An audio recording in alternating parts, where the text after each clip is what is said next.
Madaling araw na bago kami nakasakay ng barko. Mga alas 3 na ito ng madaling araw at bakas pa rin sa mukha ni Lolo ang saya. Pero dahil pagod na kami noong mga araw na yon, ay nagpahinga na muna kami. Alas 8 na ng umaga nang makaalis ang barko. At dito, kitang-kita sa mga mata ni Lolo Alberto ang saya at pag-asa na malapit na silang magkita ng matagal niya ng inaantay. Ito ay ang makita yung kanyang mga apo at anak.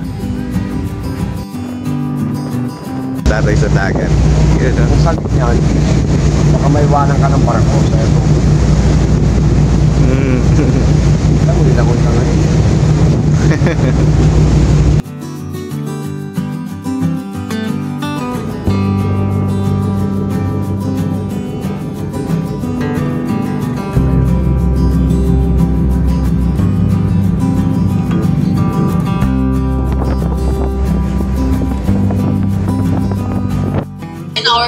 At ayan, nakadaong na po kami dito sa Manila Port. At ito, kasama ko na po si Kuya RC at si Tatay. Ito na po. Hi! Ayan.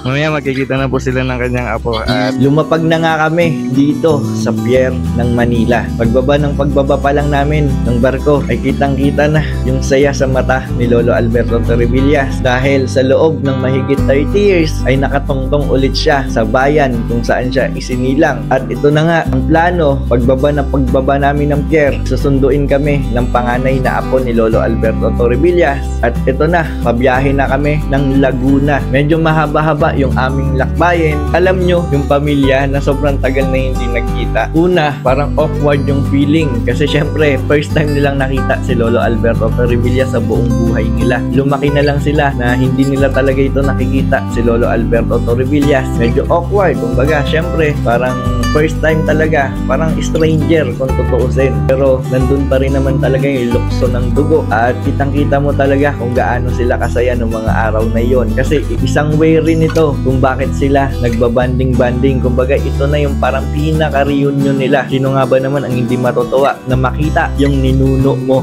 na hindi mo nakita ng matagal na panahon.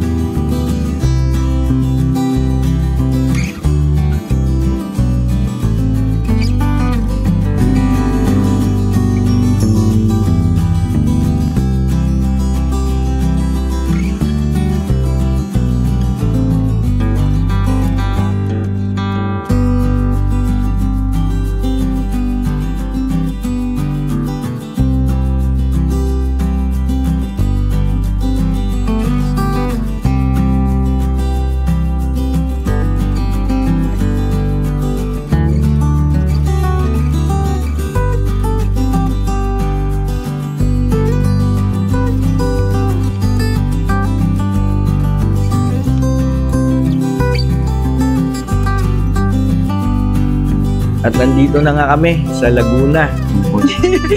Ang barangay, Tungkol. Tawa ko sa takbo ni Emmy. Hindi, baka may hams kasi, hindi ko makita eh. Magtalbogang kayo dyan.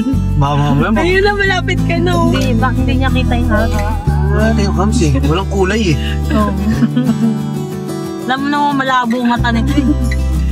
Kahit pa kasi magpasalamin. May salamin na yan, ewan ko kayo niya gamit.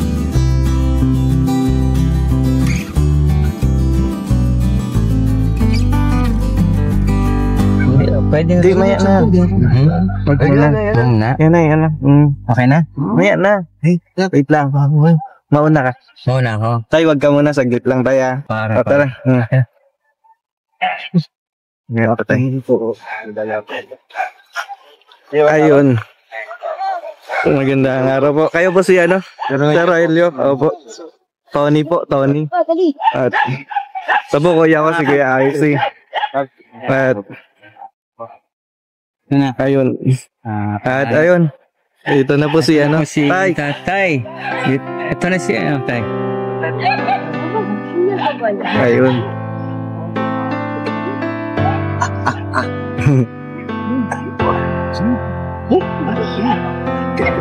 Kung magkakandi mo ka tayo, pasti. Tay, kaya. Kaya, tay. Ano? Tay. Ito na. Kaya ano?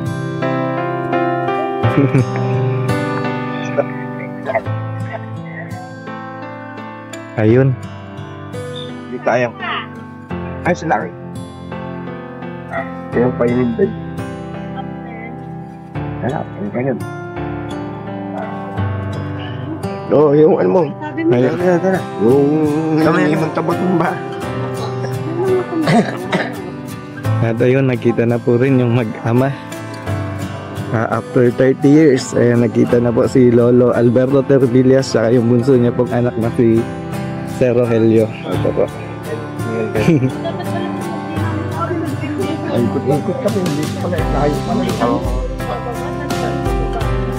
Ay, ayan. Ano po yan? Ma'am, naka-video po ako. Hello po. Ay, okay lang. I-ano ko po muna. Mag-usap po muna kayo. Sige po. Cut. Ayun. Hindi na mapigilan ng mga apo ni Lolo Alberto Torrebillas ang maluha dahil ito na yung pagkakataon na makita ni Lolo Alberto Torrebillas yung kanyang bunsong anak na si Rogelio Ambay. Hindi ko makaano, talagang masaya ho ako kahit ako magulang.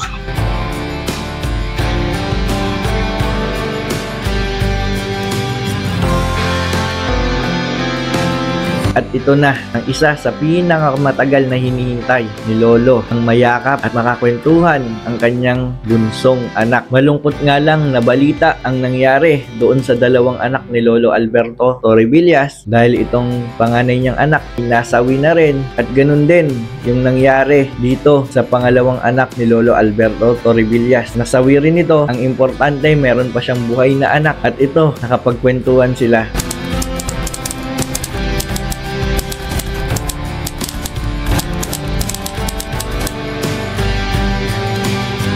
Dito ay binigay namin yung mga regalo ni Lolo Alberto Torrebillas na galing po sa ating mga masugid na taga-subaybay. Maraming salamat po sa tulong ninyo. Kung hindi ho dahil sa inyo, hindi ho mabubuhay o hindi po matutupad yung pangarap ni Lolo Alberto Torrebillas na makita yung kanyang pamilya sa loob ng mahigit 30 taon. At ang hiling ng anak ni Lolo Alberto Torrebillas at ng mga apo niya na doon na lang siya manirahan sa Laguna. Madaan po tayo sa hilot, dito na po kayo. Kasi alam nyo tayo, sa tutulang, bawat gabi iniisip ko, habi ko kung kayo pupunta rito, para binalisaw nyo lang pagkita natin dalawa. Tatagal ng panahon na 49 years. 5 araw. 5 araw lang tayo magkikita, tapos babalik na uli kayo. Yung mga pinaghirapan natin doon, tapusin muna natin. Pag naubos yun, dito na ako maninirahan. Ganda nito eh. Yung ay naman po ang balak niya, ay akin din pong ano sa magulang ko. Eh, ang sabi niya, mano lang daw ng 2 linggo, pabalik siya. Oo, depende. Makuha ko lang yung mga... Kaya yung pera. Pag nakuha ko na lahat yung pera. Ngunit nakapagdesisyon si Lolo Alberto Torrebillas na umuwi muna dahil marami pa raw siyang aasikasuhin sa Palawan. At nangako siya sa anak niya na babalik siya pagkatapos ayusin niya yung mga requirements at mga benepisyong makukuha niya dito sa Palawan. At pagkatapos, binilan ko pa ng vitamin si Lolo Alberto Torrebillas dahil medyo hinahapo-hapo pa siya. Nakapag-vlog pa nga kami ng mga ilang episode dahil ang request niya sa akin na pumasyal-pasyal daw ako sa kanya kasi medyo lumalakas-lakas siya pag nakakapag-vlog kami, nakakapagkwento siya sa mga tao, at pinapakita ko rin sa kanya yung mga reaksyon ng tao, yung mga magagandang reaksyon ng tao sa kanya. Doon kitang-kita ko naman kung gaano siya kasaya. Yun nga lang, unti-unti na talaga siyang kinakain ng kanyang karamdaman. Nung mga panahon na yon, binilan ko pa siya ng vitamins para lumakas. Minsan napapadaan ako sa kanila, hindi man ako bumababa sa kanya, pero binabati ko siya, kinakawayan. Pero minsan, dumating yung araw na hindi ko na talaga siya nadalaw. Dahil nung mga araw na yon, napakalayo po ng iwahig sa amin. At nung mga oras na yon, expire ho yung aking lisensya, no? Yung lisensya ko, student permit lang. Ang dahilan po kung bakit hindi ako nakakapunta kay Lolo Alberto Torrebillas, dahil na rin ho sa transportasyon. Una, syempre, kapuso ako, wala ho akong pamasahe na pabalik-balik doon para mag-commute sa Iwahig. Pangalawa, yung lisensya ko nga ho kasi doon araw-araw meron pong checkpoint doon at hindi ko naman po pwede ibiyahe yung aking sasakyan at wala pa ho akong lisensya noong mga araw na yon. So sa madaling sabi, ay matagal ho ako hindi nakapasyal kay Lolo pero kumukontak pa rin po ako kay Nanay Maricon. Kinukumusta ko si Lolo Alberto. Hanggang sa nabalitaan ko na tuluyan na nga bumalik yung sakit ni Lolo Alberto Torrevillas. Bumalik yung sakit niya sa baga at na-ospital na naman siya. Isang malungkot na balita, gusto ko man siyang dalawin pero nung pagdalaw ko nung araw na yon ay hindi siya tumagal sa ospital at inuwi raw kaagad sa Iwahig si Lolo Alberto Torrevillas. So pagdalaw ko sa ospital wala na pala siya doon dahil halos parang isang araw lang siya doon o dalawa. Isang linggo ang makalipas, hindi na kinaya ni Lolo Alberto yung kanyang karamdaman at dito tuluyan na nga siyang binawian ng buhay. Malungkot man na balita na wala na si Lolo Alberto Torrevillas. Sa pagkawala nitong si Lolo Alberto ay nalaman nito ng kanyang apo at ng kanyang bunsong anak. Ang plano, iluwas na lang yung mga labi ni Lolo Alberto sa Laguna at para doon na lang ilibing at iburol yung kanyang mga labi. Subalit, napakahirap po ng transportasyon lalo na't bumabagyo ng mga panahon na yon. Masyadong malakas po ang ulan at baha po sa mga kalsada ng Puerto Princesa City. At bukod doon, napakalayo po ng Iwahig sa bayan ng Puerto Princesa City at dadalhin pa po papuntang Manila, pauwi ng Laguna. In short, mahaba-haba pong proseso. At dahil na nga rin po sa hiling ng mga kakosa at mga kaibigan ni Lolo Alberto na baka po pwedeng dito na lang po iburol si Lolo Alberto Torrevillas para po mas malapit at makatulong din po yung kanyang mga kakosa sa pagpapalibing dito po kay Lolo Alberto Torrevillas. At agad naman pong napagdesisyonan ng mga apo at bunsong anak ni Lolo Alberto na lumuwas na lang po sila dito sa Palawan. Ano po, kahit bumabagyo at bumabaha po ang Puerto Princesa City, sinamahan pa ng brownout ay hindi na po napigilan yung pagluwas po ng mga apo at ng bunsong anak ni Lolo Berto. Sinasabi ko po, magmula nang makita nila itong lolo nila, ng kanyang mga apo at ng bunsong anak, ay hindi po nila ito pinabayaan si Lolo Alberto Torrevillas.